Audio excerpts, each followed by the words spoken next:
da humanidade. Deus tem um propósito na vida desta cidade.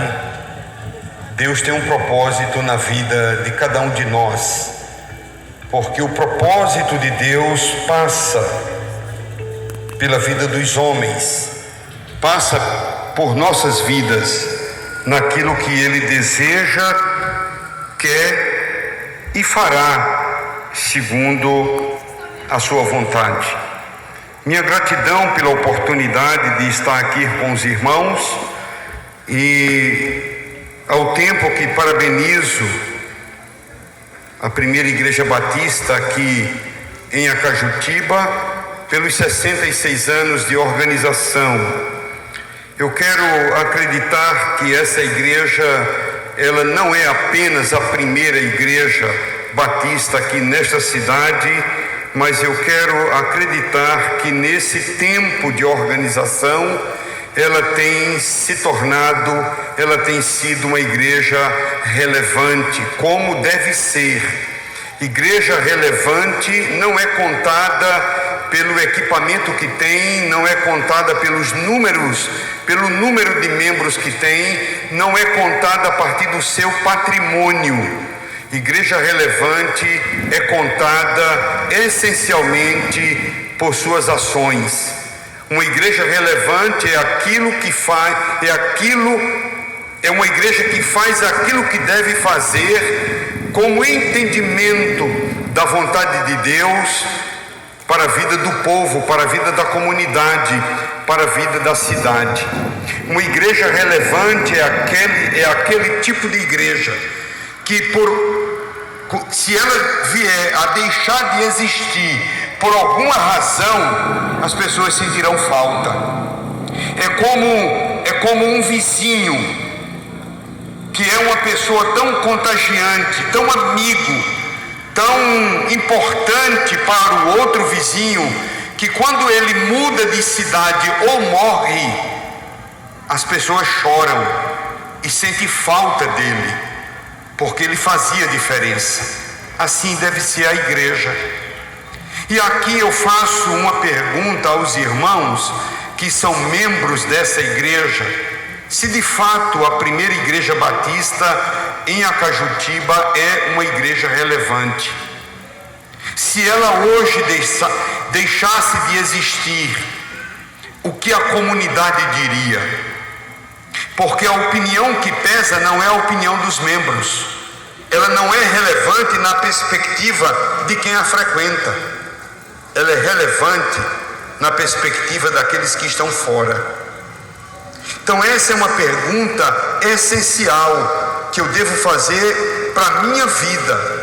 Se eu de fato, na minha caminhada, na minha jornada, eu estou sendo uma pessoa relevante à medida que eu me relaciono, à medida que eu interajo com as pessoas. Sabe por quê? Porque Jesus era assim. Em todos os evangelhos, nos 4 evangelhos, nós podemos ler encontros de Jesus com pessoas, e essencialmente ele foi relevante, ele impactou a vida das pessoas. E uma dessas pessoas a quem ele fortemente impactou foi um homem chamado Zaqueu, um cobrador de impostos, alguém que era de nacionalidade judaica, mas estava a serviço de Roma, e Roma era um governo de ocupação em Israel. Diz alguns historiadores que quando Roma exerceu o seu domínio nas várias partes do mundo e em Israel, Roma estabelecia o valor do imposto que deveria ser pago pelos habitantes. E quando uma pessoa daquele país se oferecia para servir como coletor, cobrador de impostos, para entregar a Roma, ele era tido como um traidor. Imagine os irmãos, a Rússia, que está em guerra com a Ucrânia, se vier a dominar o país da Ucrânia e, na hipótese de dominar, estabelecer uma cota de impostos que deva ser pago. E ao estabelecer esse princípio, alguns ucranianos, imagine os irmãos, se oferecendo para cobrar impostos e entregar à Rússia. Era mais ou menos isto que acontecia na relação de Roma com Israel e com todos os reinos que Roma veio a dominar.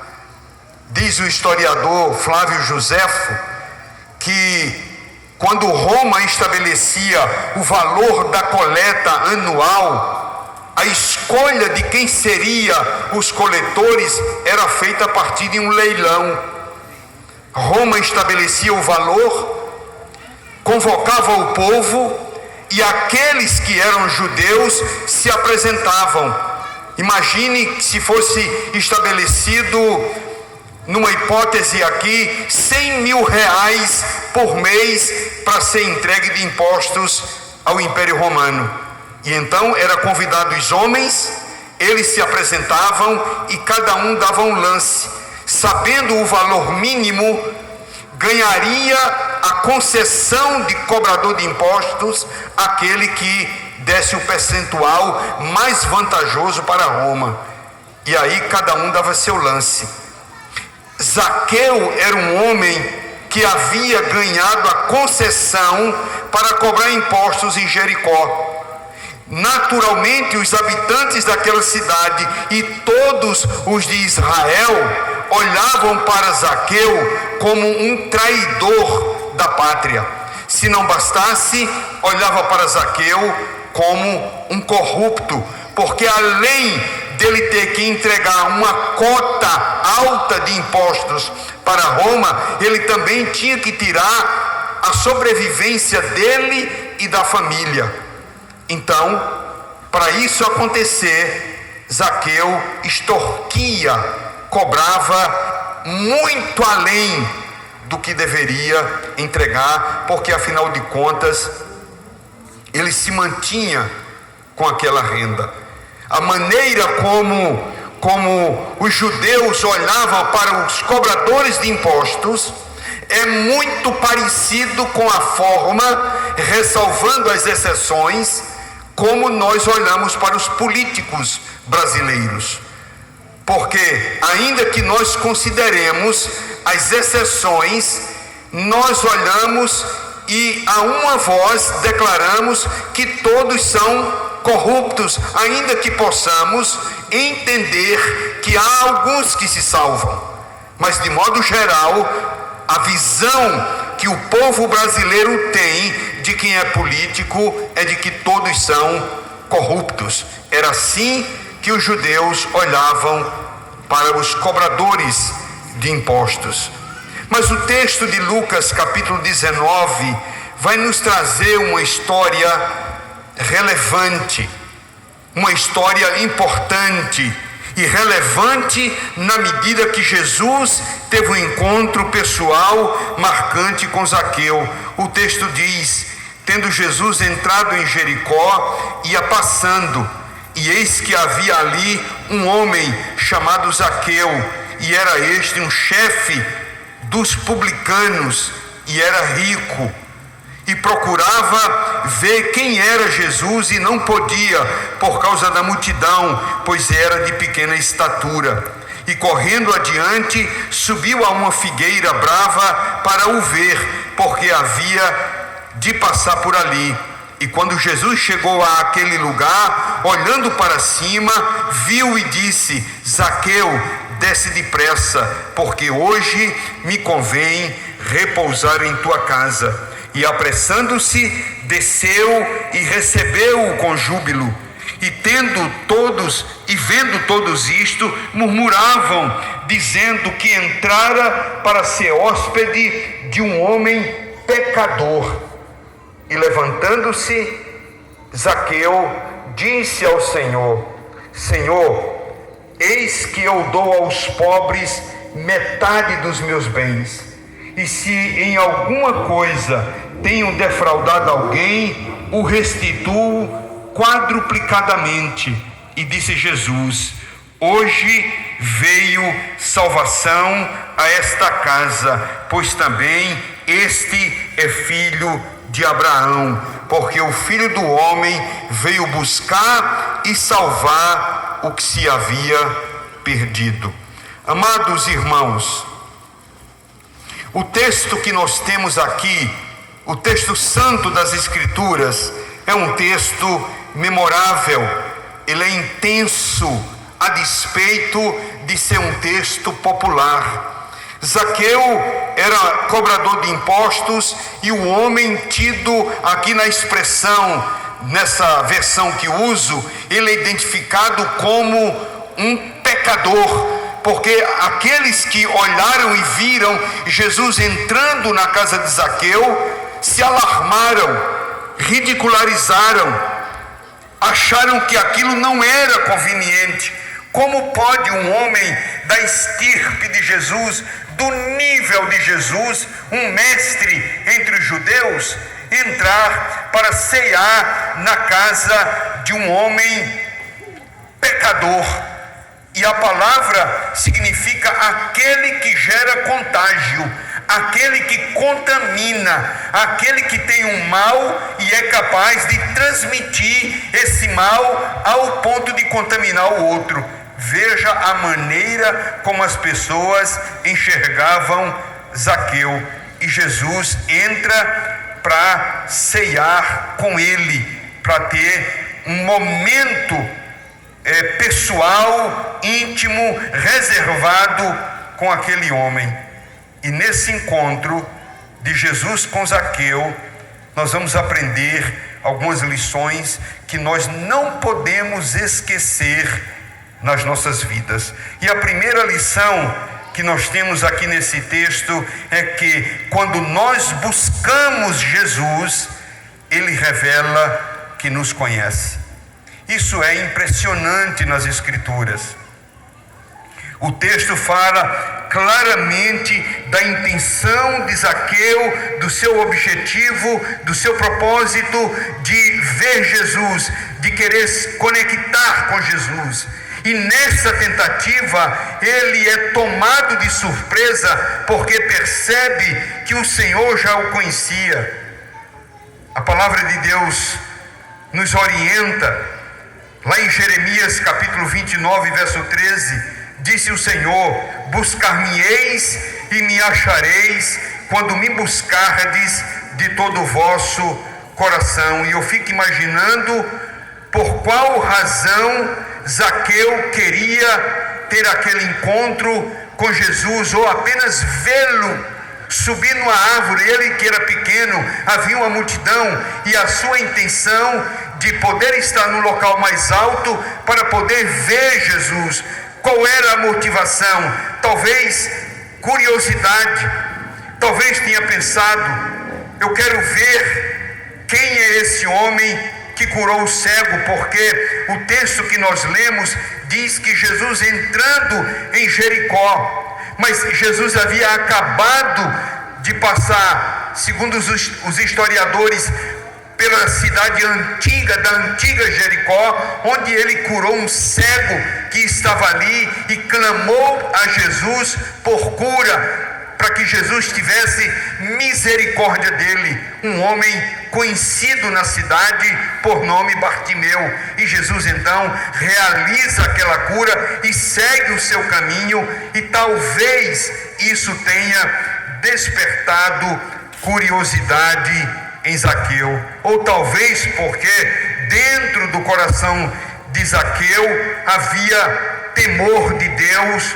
talvez um temor antigo, sufocado pela dureza que a vida impôs. Afinal, Zaqueu era um judeu, ele conhecia a lei, ele tinha sido criado na lei de Moisés, mas certamente deixou-se levar pelos rumos da vida e acabou adotando outros valores que potencializaram o seu distanciamento do Senhor. Mas o fato é que ele manifestou interesse para ver a Jesus.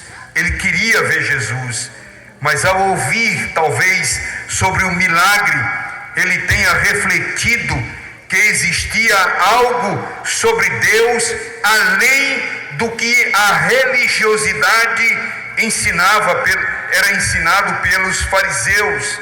E talvez ele tenha dito: eu quero experimentar esse algo diferente na minha vida.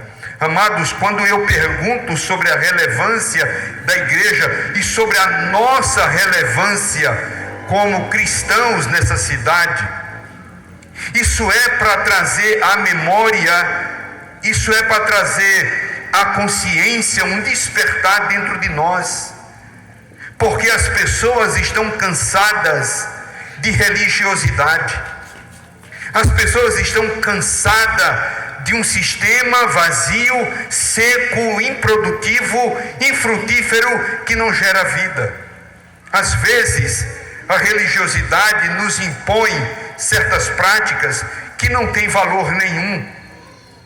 E eu sempre lembro de uma situação de uma irmã que, certa ocasião, me procurou porque o seu pastor estava orientando a igreja havia crescido, havia um número muito grande de pessoas, e o pastor pediu para a igreja orar, porque a intenção era comprar um terreno noutro local para construir um novo templo, e sairia de lá.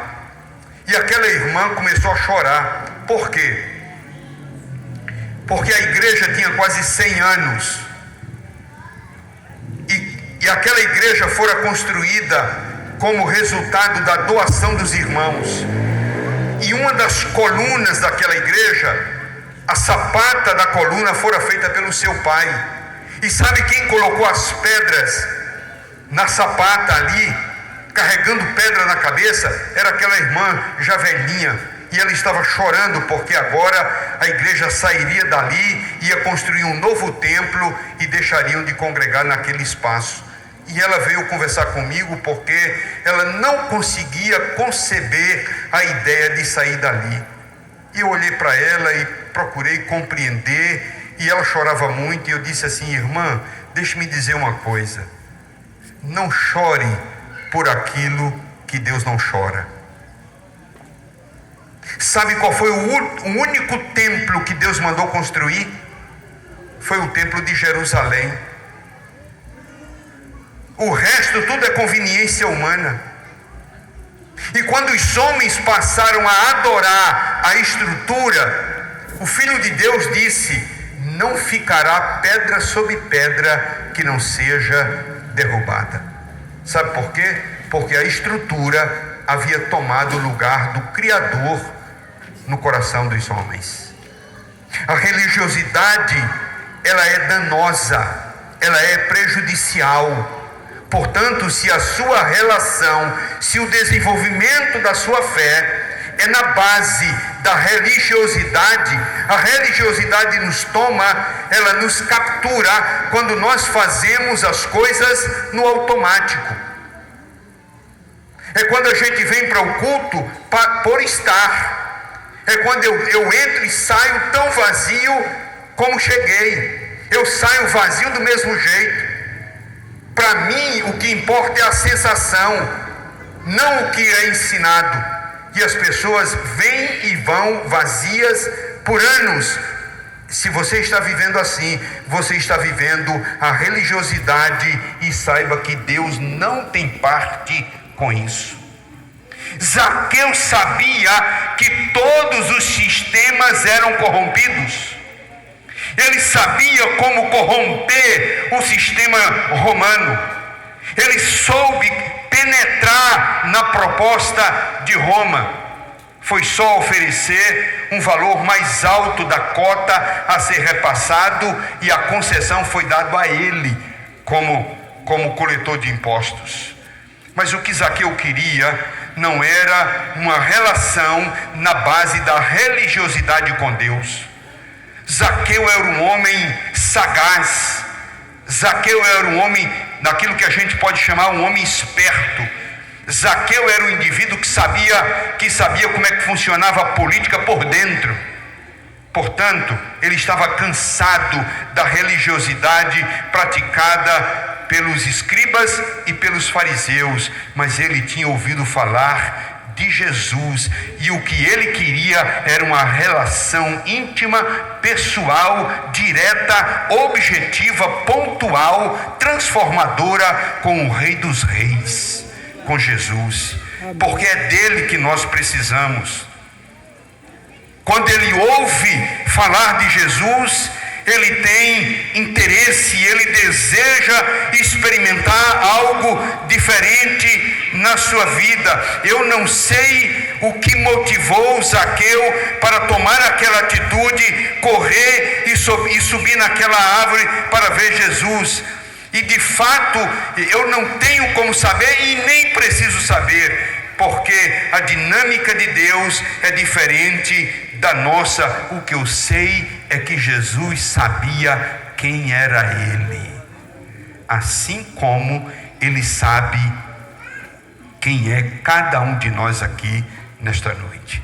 Eu não sei por que você está aqui, eu não sei o que é que trouxe você aqui, mas eu posso lhe dizer que mais interessado em Jesus está ele na sua vida. Ele tem interesse real que você desperte para uma vida cada vez mais comprometida com ele. Ele quer que você tenha uma vida comprometida. Há uma beleza escondida nesse texto, quando Jesus olha e diz: Zaqueu. Os irmãos sabem o significado de Zaqueu? Zaqueu é o diminutivo de Zacarias.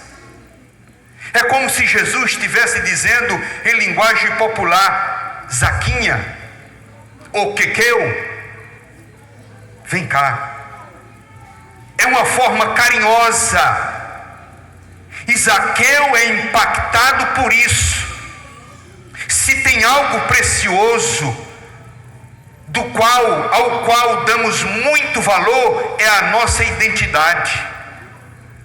Não tem coisa mais preciosa do que você estar num ambiente onde você não é conhecido e você ouvir o seu nome, você ser chamado pelo nome. Eu lembro, primeira vez que eu estive nos Estados Unidos, estava no aeroporto de Miami e estava quase perdendo o voo, perdido no aeroporto imenso, e de repente soou o meu nome no alto-falante, me chamando para embarcar às pressas. Tinha 5 minutos, saí correndo, feito um doido. E Jesus olha para Zaqueu e chama pelo nome, porque Jesus o conhecia mais do que ele imaginava, assim como ele conhece cada um de nós mais do que nós imaginamos.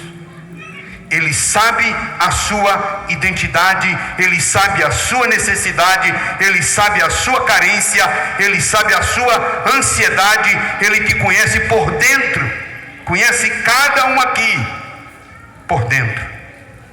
Portanto, queridos irmãos e amigos, desejem na alma, no mais profundo do seu ser, um relacionamento pessoal com o Senhor. Disse o profeta Jeremias: buscar-me-eis e me achareis, quando me buscardes de todo o vosso coração, com o coração inteiro. Não queira a religiosidade, queira uma relação pessoal com Jesus. E isso é algo que nós precisamos alimentar todos os dias.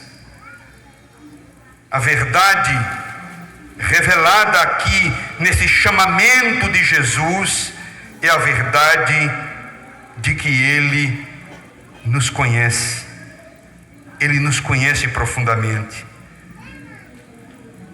Segunda lição que nós aprendemos nesse texto é que quando nós buscamos Jesus, Ele se revela que tem interesse por nossas vidas.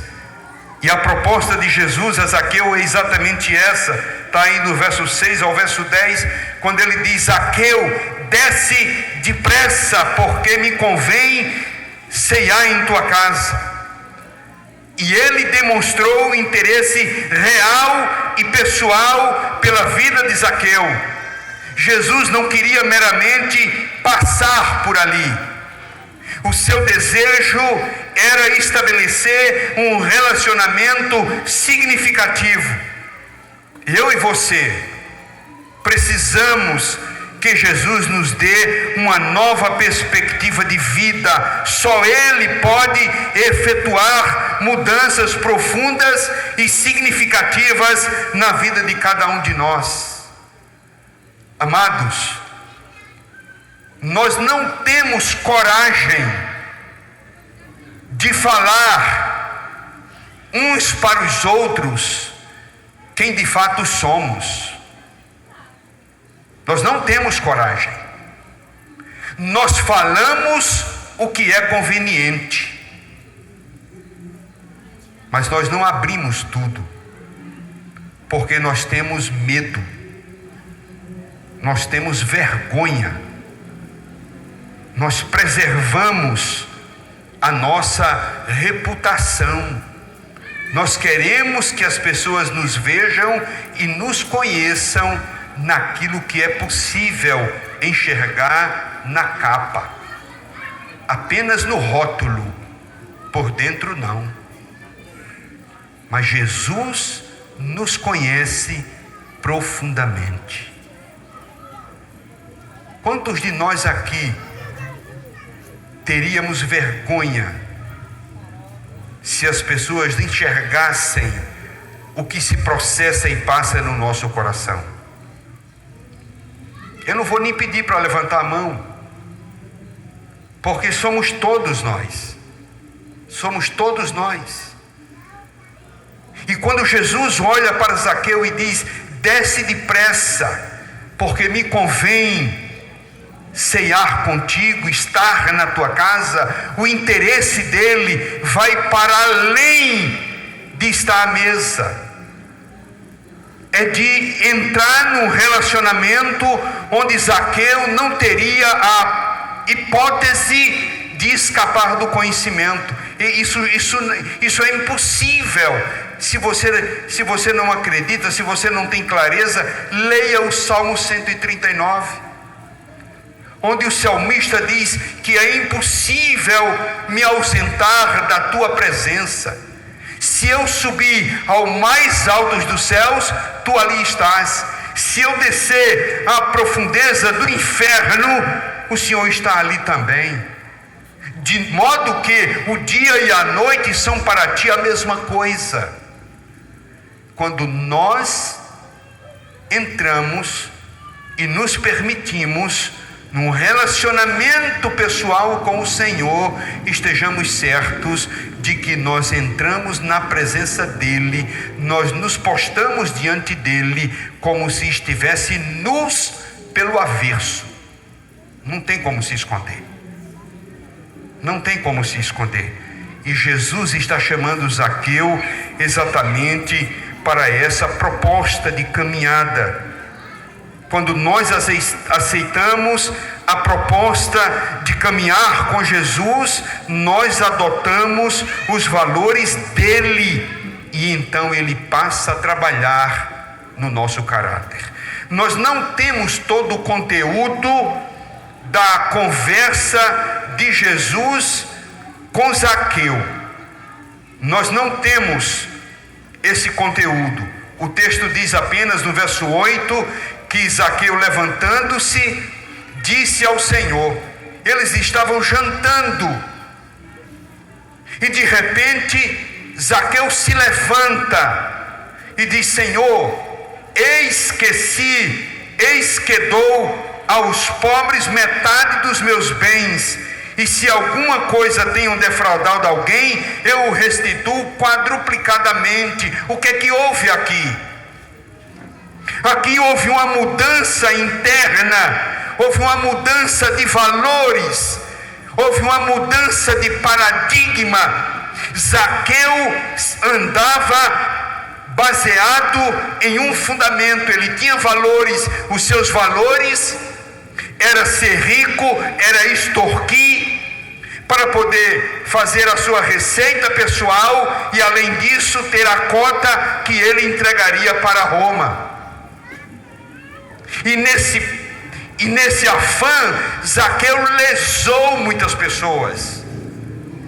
Mas na conversa com Jesus,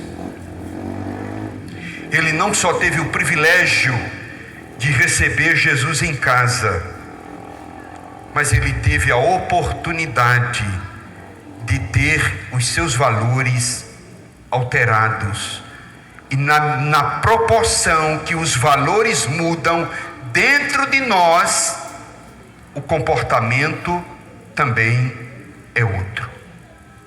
Por isso que, se uma pessoa diz-se ser cristão, cujo procedimento não autentica aquilo que ele diz, nós não acreditamos.